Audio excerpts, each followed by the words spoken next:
Olá, damos sequência à nossa série de entrevistas comemorando os 50 anos da revista Exame e hoje recebemos Armínio Fraga, que é sócio da gestora Gávea, foi presidente do Banco Central e, obviamente, um dos economistas mais conhecidos e mais respeitados do país. Muito obrigado, Armínio. Prazer. Armínio, eu queria que você falasse um pouco sobre esse momento que a gente está vivendo. Existem basicamente duas leituras. Uma muito pessimista, que vê essa grande confusão de corrupção, etc., como a prova da nossa falência, do nosso fracasso como nação. Tem uma visão bem mais otimista que vê isso como uma coisa, olha, finalmente as coisas ruins estão aparecendo e o Brasil nos últimos anos, sempre que confrontado com uma grande dificuldade, pode demorar um pouquinho, mas acaba conseguindo superar. Você compartilha qual dessas duas visões? Eu estou mais para a primeira, mas eu concordo com a visão de que isso não deixa de ser uma oportunidade. Mas, começando pelo começo, assim, me parece que esse diagnóstico bastante difundido de que nós estamos vivendo várias crises ao mesmo tempo é correto. Eu acredito que elas estão conectadas. Não foi um acidente que, de repente, três coisas aconteceram de forma independente. Elas têm a ver com muita coisa, aspectos até que são históricos para nós, a qualidade do nosso Estado, o nosso modelo de desenvolvimento. Nós desviamos dele um pouco ali, década de 90, Fernando Henrique, mas houve um retrocesso nessa área. E a conexão com a política, né? A chegada do PT ao poder, um partido organizado, e ele então organizou a bagunça de uma maneira assim, jamais vista, levando, portanto, os problemas a patamares absolutamente destrutivos. Eu acho que houve sim um esgotamento de um modelo político, esse com um número elevado de partidos, sem visão de longo prazo, sem programa, um bazar de votos. O que se chamou talvez de presidencialismo de coalizão. Mas não é só isso. Isso poderia até funcionar com um número menor de partidos que se aliassem a partir de uma visão para o país, uma visão construtiva, ao invés desse modelo extrativista, capturado, onde os partidos estão ali no fundo, com horizontes de tempo curtos e interesses absolutamente localizados e não, portanto, o interesse comum, o bem da sociedade como um todo. Então, assim, uma crise do modelo político que veio acoplada a uma crise igualmente importante do modelo econômico, esse modelo de economia fechada, participação elevada e discricionária do Estado em muitas áreas, e eu não sou nem de perto defensor de Estado minimalista, coisa do gênero. Eu acho que o Estado tem um papel num país como o nosso, então nem se fala, um país desigual, tratar de produzir igualdade de oportunidade seria o mínimo, né? Então, isso tudo é muito grave. Isso aconteceu, desestabilizou as finanças públicas, estragou, de certa forma, a máquina do crescimento que estava sendo azeitada a partir do Fernando Henrique, um pouco ali ainda sobreviveu alguns poucos anos do governo, do primeiro mandato do presidente Lula, e gerou essa maçaroca de problemas de muito difícil cura, especialmente quando se incorpora o que eu acho que é uma dimensão cultural, que não desaparece da noite para o dia, mas o choque está sendo tão grande que aí sim eu enxergo uma oportunidade. Tem a ver com algumas coisas que ainda funcionam, tem gente que diverge disso também, mas que, sim, eu diria incluem no topo da lista liberdade de comunicação, liberdade de imprensa, inclusive, vamos dizer, a imprensa século XXI, mais informal, às vezes um pouco até selvagem, mas super importante, e uma imprensa tradicional de alta qualidade, cumprindo seu papel, judiciário, Ministério Público, polícia, tudo funcionando. Claro que hoje muita gente fala que não é bem assim, existem exageros, se questiona algumas dessas delações premiadas, mas eu acho que essa leitura é pessimista demais com relação às nossas instituições. Eu dou crédito, claro, nós somos imperfeitos, nosso país é imperfeito, nossas instituições não podem ser perfeitas, não são em lugar nenhum do mundo, mas isso mostra alguma evolução. Eu me preocupo um pouco agora, olhando aqui, assim, segundo trimestre de 2017, com o que vem por aí. Eu não vejo como sendo automático nada de bom que às vezes até os próprios investidores estrangeiros, o próprio mercado enxergam. Assim, não, o Brasil está condenado a dar certo porque isso tudo está exposto. Isso não é necessariamente verdade. Então essa é a minha maior preocupação. Falta pouco tempo, os políticos, em sua grande maioria, estão desgastados, os partidos estão muito desgastados. Então, seria um trabalho de reconstrução que teria que acontecer muito rapidamente. Grande parte da sociedade brasileira está assim, meio perdida com isso tudo. É difícil até acompanhar, né? Então, sim, existe uma oportunidade para as coisas mudarem, isso pode ser uma virada, mas não vai ser fácil e tampouco na economia. Se eu entendi bem o que você está dizendo da tua maior preocupação, tem a ver com o risco de algum aventureiro na próxima eleição e levar o país para um caminho mais errado ainda? Um aventureiro, até um veterano, um Lula, que está aí, né, nas pesquisas, subindo, ocupando o espaço que ele sempre ocupou, salvo algum acidente para ele está sendo investigado, existem, né, alguns processos contra ele. Ele pode competir no que seria uma concorrência pulverizada, muito provavelmente. Então, isso ainda um quadro extremamente perigoso.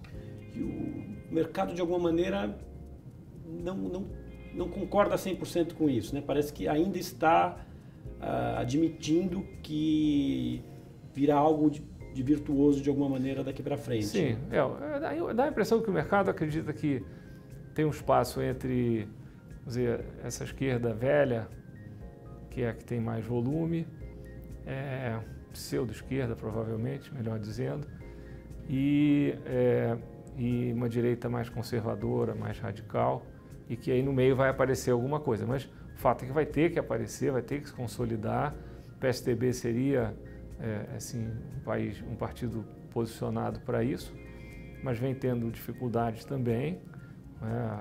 A situação de vários dos seus líderes, seu presidente nesse momento não em exercício, exposto, um partido que vem também hesitando. Não sei como é que vão estar as coisas quando essa conversa vier ao ar, mas hoje teria sido um caminho natural para um PSDB como o da sua fundação, partido de centro-esquerda, com valores muito claros. Hoje esse espaço vai ter que ser recuperado e isso não é fácil. Eu não sou analista político, cientista político, mas é mais um fator de preocupação. Como uma pessoa que se engajou muito na última eleição, quer dizer, seu nome era apontado como o futuro ministro da Fazenda na hipótese da vitória do PSDB e do Aécio Neves. Você ficou muito decepcionado com o que aconteceu com ele, com todas essas denúncias que estão vindo e tal? Seria o presidente a quem você serviria se tivesse ganho? Não, eu fiquei sim. Assim, o que eu via naquele momento com ele eram planos muito bons. Uma visão de futuro, um desejo de começar fazendo de cara uma reforma política, uma orientação a mim e a vários outros de, por exemplo, não pensar em reeleição, em popularidade, em nada, fazer um diagnóstico e fazer as propostas, e procurar nomear a melhor equipe possível. Então, na área econômica, é uma área muito grande, eu tinha esse mandato e isso me deixava bastante animado. E se de fato tivesse sido possível uma reforma política, que no fundo era semelhante a essa que está aí em discussão, e o Aécio acreditava que sim, eu tinha esperança de que as coisas fossem bem. Eu não estou aqui para julgar ninguém, acho que isso é sempre difícil, mas o que se ouviu por aí não foi bom.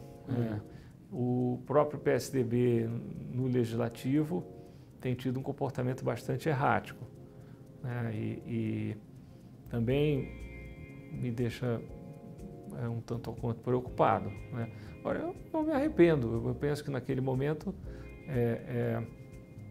as coisas tinham um caminho que parecia bom. Para mim foi um ano de muito sacrifício, mas não me arrependo nem um pouco. Mas você voltaria a se engajar em campanha na hipótese de... Não creio. Eu não vejo o meu papel como sendo esse. Eu me engajaria no sentido de conversar com quem estiver interessado, que seja, enfim, bem intencionado e tenha vontade e abertura para explorar, né, conceitos, ideias. Eu estaria disposto a conversar. Se eu iria para o governo e tal, eu confesso, eu não posso, dado a minha vida profissional e até a minha vida pessoal, ficar mobilizado o tempo todo. Não foi essa a opção que eu fiz de vida. Mas eu tenho assim, uma certa experiência, um certo preparo e tenho muita vontade de ver o Brasil melhor. Mas no momento eu nem penso nisso, eu acho que não dá. Mas pensando então no desafio do próximo ministro, quem sentar ali, fala um pouco a sua visão de assim, o que atacar primeiro, porque é um grande emaranhado aí, né? Como puxar um pouco esse mar de problemas para que gerar uma situação mais positiva, por onde começar? Assim, de forma didática, os problemas são em parte de natureza fiscal, mais macro, especificamente fiscal, e não é só o governo federal, né, os estados e vários municípios têm hoje uma situação fiscal precária. Mesmo com um eventual sucesso em algumas das reformas que estão sendo discutidas no Congresso, em particular a da Previdência, a relação dívida-PIB do governo vai subir muito, muito, do jeito que as coisas estão indo, passa de 100% do PIB, num país que tem um juro real muito alto e que tem um ajuste fiscal enorme a fazer. É um quadro difícil. Assim, eu me manifestei publicamente aí nos últimos tempos, eu achava que a opção de ajuste fiscal feito ao longo do tempo, ou seja, um ajuste defasado no tempo, é perigosa. Ela diminui a margem de erro. A deterioração foi de uns 6 pontos do PIB. Então seria preciso recuperar esses 6 pontos do PIB mais um pouco, porque a dívida cresceu. Então é uma operação de alto risco. E depois tem o lado mais, vamos chamar da máquina de crescimento, que está bem estragada. Essa eu acho que para quem gosta de trabalhar, é uma beleza, porque muita coisa está fora do lugar. O governo está fazendo isso, né? Se você olhar, as propostas que estão sendo discutidas espelham isso. Mas alterar regras trabalhistas. Já se fala em alguns aspectos de uma reforma tributária, particularmente os impostos indiretos, seria um avanço tremendo.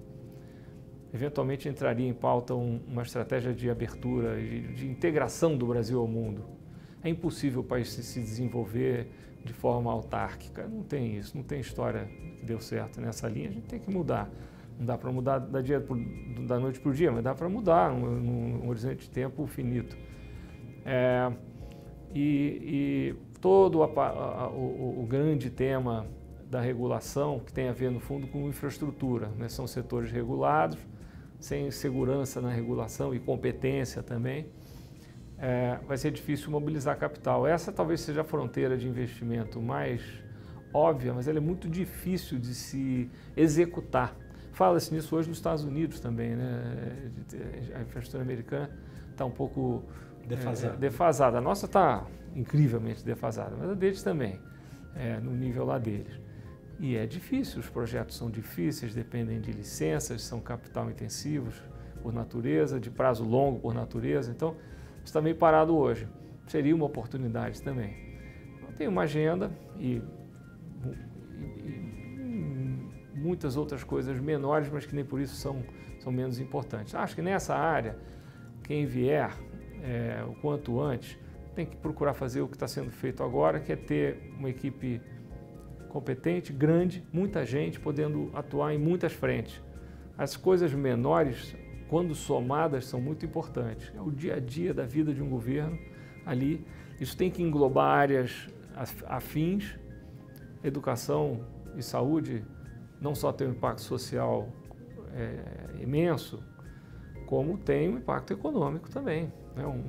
Uma população mais educada, mais saudável, produz muito mais. Não tem investimento melhor. Entra aí, por exemplo, o campo do saneamento, que é uma vergonha, né? A posição que o Brasil tem em matéria de saneamento.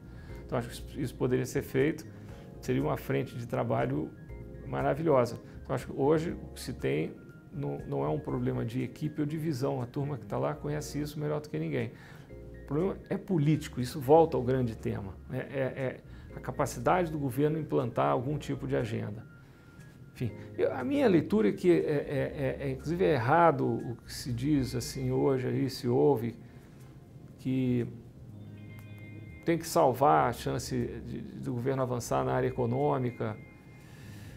Eu não estou querendo fazer nem campanha nem a favor nem contra. Deixa eu só entender o que você está dizendo.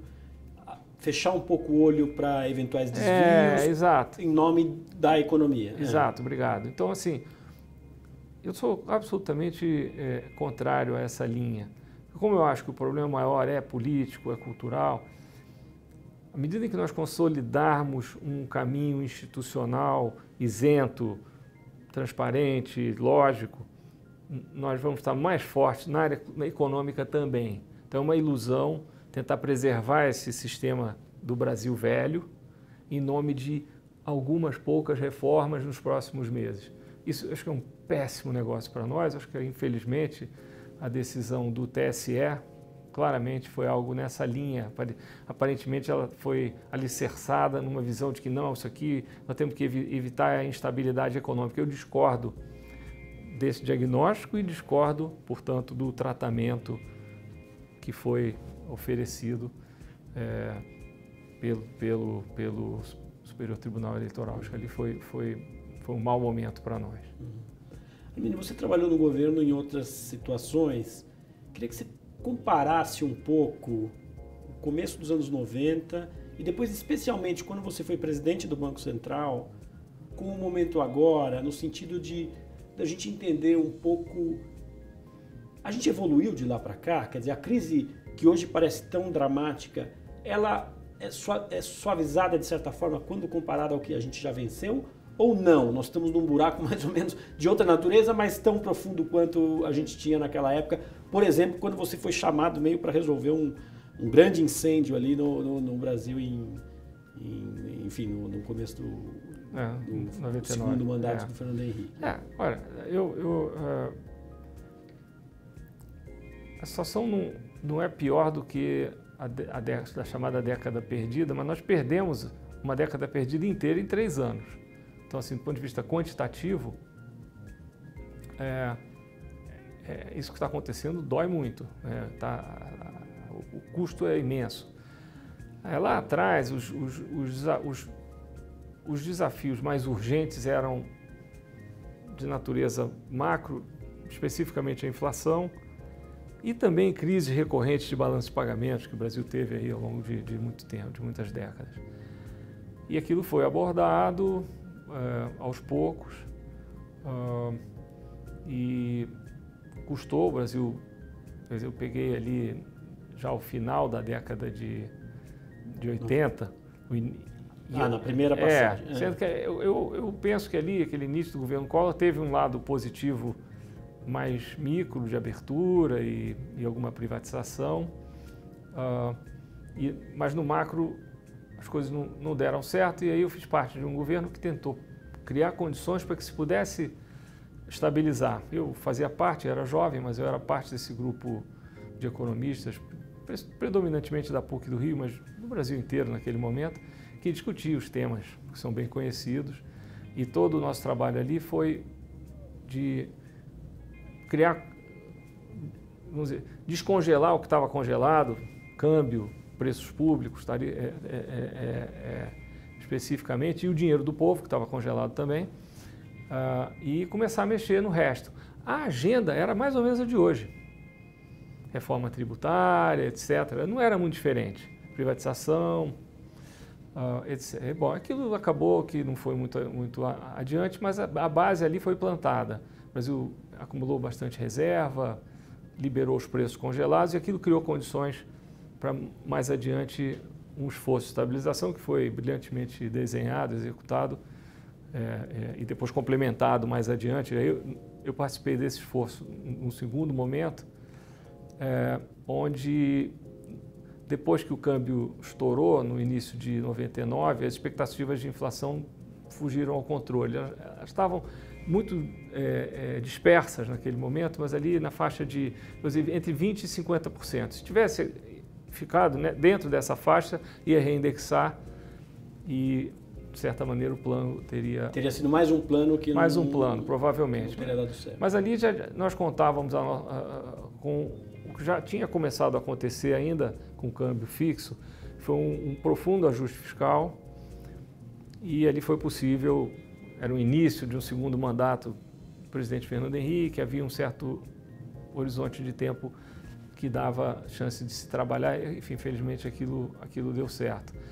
Assim, agora olhando para trás, se eu olhar, o desempenho da economia, mesmo com os grandes sucessos do governo Fernando Henrique e alguns também do governo Lula, menores, mas não menos importantes, temas na área, particularmente no que diz respeito à pobreza extrema, mas se eu olhar, mesmo com todo esse sucesso, o Brasil foi ficando para trás durante esse período. Quer dizer, a renda per capita do Brasil deveria estar encurtando a distância com a renda per capita americana. E não foi isso que aconteceu. A distância voltou a aumentar. Nós tivemos 30 anos de convergência até 1980 e depois, todo esse período foi um período de divergência que para um país emergente é um absurdo. Quer dizer, aqui o Brasil não precisa inventar tudo. Você não estando na fronteira, é muito eficiente copiar. Tá? Claro que o Brasil tem que inovar, tem que ter pesquisa em tudo que é área. O Brasil tem escala para isso, inclusive. Mas o básico já teria sido bom. Nós não fizemos nem o básico. Então é muito frustrante. E aí, agora, com a simultaneidade das crises, eu não sei. Às vezes, você já tendo chegado a um determinado patamar, voltar para trás é bem complicado. Bem mesmo. As pessoas perdem a confiança em certos modelos, em certas receitas que não foram implantadas na sua plenitude. O jogo político, o populismo estão vivos. Nós ouvimos há pouco, por exemplo, o ex-presidente Lula dizer: nunca o Brasil precisou tanto do PT. Caramba! Eles arrebentaram o país, levaram a corrupção que sempre existiu para um patamar nunca antes visto. Ele faz esse discurso. E como as pessoas se lembram do governo dele, foi uma época boa para o país, ajuda das commodities e tudo mais, mas foi boa. Sei lá, esse discurso pode colar. Isso é o que me assusta. Ou ele ou outro, se não for ele, se ele não puder concorrer, algum que surja assim. O terreno ainda é fértil aqui, lamentavelmente. Arminio, para a gente concluir, você diria que no momento que a gente está hoje, o que falta para a gente é um diagnóstico mais claro do que a gente precisa fazer? Ou, na verdade, a gente já sabe, mas a gente não, pela nossa cultura, como você comentou, a gente não tem a paciência de pegar o caminho correto e perseverar, mesmo que demore um pouco mais, a gente, no meio do caminho, dá vontade de pegar um atalho e fazer alguma coisa, enfim, experimentar mais uma vez uma coisa que já deu errado no passado e por aí vai. Eu não diria que há um consenso na área econômica. Não há. Não há. Há um consenso assim, se for olhar uma meia dúzia de grandes centros acadêmicos, ou talvez um pouco mais que isso, há algum consenso, mas nem assim eu diria que há. Mas também não se espera que haja um consenso total em tudo. Mas o problema maior está agora no mundo político, né? E, de novo, o Brasil está exposto a essa tentação do populismo que aparentemente dá certo aqui, e aí em dando certo sai tudo pela culatra para o país, né? Mas enfim, então é um quadro ainda um pouco precário, infelizmente. Tá certo. Bom, saberemos nos próximos meses o que vai acontecer com a gente no fronte da política, que parece ser hoje a sua maior preocupação. Muito obrigado pela sua entrevista e muito obrigado a você pela sua audiência, e nos acompanhe nas próximas entrevistas dessa série que comemora os 50 anos da Revista Exame. Obrigado.